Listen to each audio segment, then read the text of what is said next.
Brilliant. Thanks very much. Thank you, Adrian, for inviting me to speak today. I'm just going to talk a little bit about eLife's new publishing model. You'll probably have heard about it. It trended on Twitter when we announced, which was pretty spectacular. And there's been a lot of conversation around it. So a little bit, firstly, about eLife. So eLife was a move by research funders to drive reform in research communication.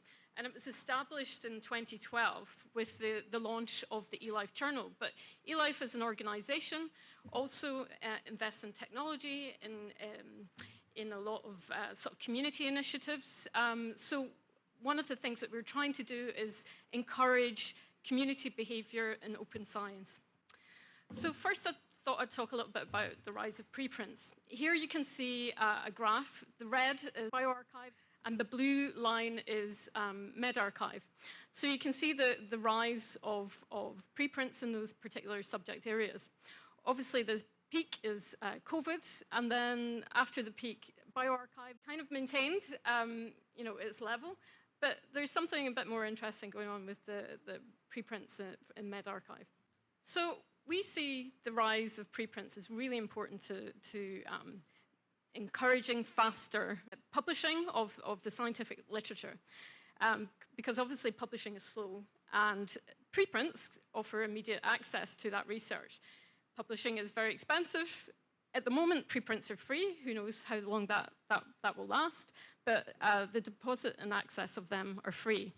So in our head, we want to see how we can make preprints more reliable. Obviously, they're not peer-reviewed. That's a major problem for the scientific record. So in 2021, eLife started exclusively reviewing papers that had been posted as a preprint. So we've mandated that. We've now posted public reviews and evaluations of more than 2,200 preprints. And then at the end of January 2023, we launched our new publishing model. So what does that new model look like? So we're making some key changes. So we've actually got we're publishing a different output in between the sort of submission stage and the version of record stage. So all manuscripts that are sent to review will have an eLife assessment. I'm going to show you what that looks like in a minute. And they'll be published with the reviews. We're calling this a reviewed preprint. We're no longer going to make accept, reject decisions after review. I think this is a fundamental thing that eLife is doing. And I'll talk a little bit about that and how the eLife assessment is really crucial for curation of articles in that case.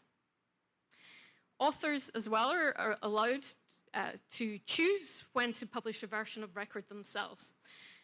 The version of record is essentially equivalent to a journal article that will be sent to indexing, to PubMed, for instance.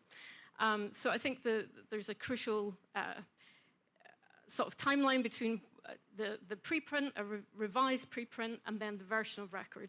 Again, I'll talk about that. And we are also changing the article processing charge from $3,000 down to $2,000. Now, the reason that we feel able to do this, we're a not-for-profit, is that obviously anything that gets peer-reviewed, we'll publish that. And that enables us, before we were rejecting over 50% of articles, that enables us to say, well, actually, we can reduce the costs for our article processing charge. And I think that's really important because a lot of people say, oh, well, is it just a money-making machine, the reason why you're doing this model? It's absolutely not. The point of eLife is to change and reform research communication. It's nothing to do with it's not a commercial entity. So this just is a quick schematic of the new eLife model. Articles, i.e. preprints, are sent to us via URL. That's a sort of technology that we're going to include within the next month or so. So all authors have to do is send us the URL. We'll peer review their preprint. We re-render that preprint on our site with the reviews and assessment. Authors are allowed to then revise their manuscript until they're happy with it, and then they declare when they want to produce a version of record. I think it's really important to note that we're still providing very robust peer review and quality assessment. Again, this is something that people have said, oh, eLife are not doing peer review properly anymore. eLife have a board of over 800 editors. Those editors provide really detailed feedback on every article, whether it's sent to review or not. So I think we should be very clear that that's still going to happen. So just a little bit about our consultative peer review process. Each reviewer submits a public review and private suggestions for the author. The public reviews are so that anyone reading those reviews are able to contextualize it. It's not just a report for the authors, it's a public report. Then we create a consensus eLife assessment using a common vocabulary, and that vocabulary summarizes the significance of the research and the strength of the evidence. So we've got clear categories that articles will fit into. Importantly, authors, if they don't like the report or they object to anything in it, they're able to have a collaboration, a conversation with the editors that produced those reports. We're very much open to talking to our authors about what we've got in those peer review reports and assessment. So this is just a table showing what the common vocabulary looks like. We've got landmark papers all the way down to the significance of finding or none, essentially. And then we've got strength of evidence from exceptional all the way down to solid, incomplete, and inadequate. So here's what a reviewed preprint looks like. So the assessment sits under the abstract. It contains the terms that I indicated in the previous slide with the common vocabulary. It has links to the peer review reports, and it will have a historical indication of what that articles went through, i.e. when it was posted to bioRxiv, for instance, sent to peer review, when the reviewed preprint was posted. We've got a very clear indication that this is a reviewed preprint. It's not a version of record. And there's links to what that process is if authors don't understand it. So in terms of author revision, the authors will see this assessment and their peer review reports. If they're not happy with it, or if there's suggestions about how to improve their manuscript, the reviewers will, once they've submitted a revised manuscript, the reviewers will look at that and update the reports and the assessment, up to a point when the author decides that that's the version that they want to make into a version of record.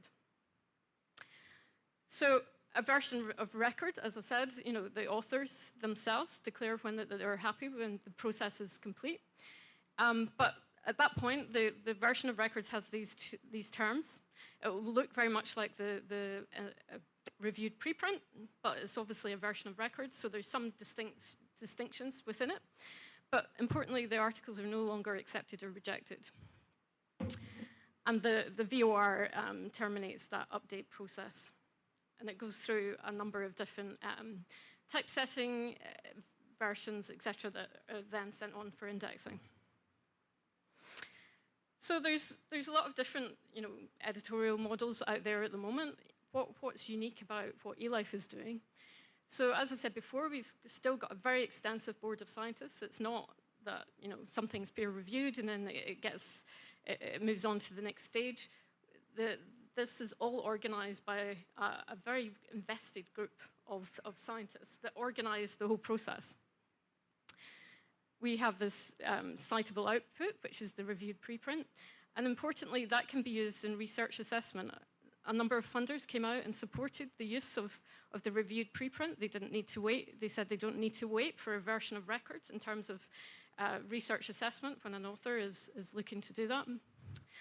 And the assessment itself is an article-level curation piece, and it's distinct from an article that's published in a journal. So you make an assessment about that particular article based on which journal it's in. What we're trying to do is bring out that assessment on a particular article itself, because there's such variation within any particular journal. And doing that, what we're trying to do is prioritize that assessment based on an individual article, not think about where that article was published. So these are the funders that we got support from in terms of reviewed preprints. We're talking to a lot of different funders.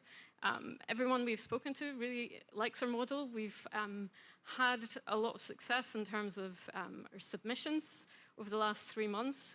We've still got our original system open because that was one of the things that our editors discussed and decided would be useful to have. We've got about 10 to 1 submissions to our new model versus our previous model. So that encourages us that people want to experiment and look at doing something different. Thank you very much.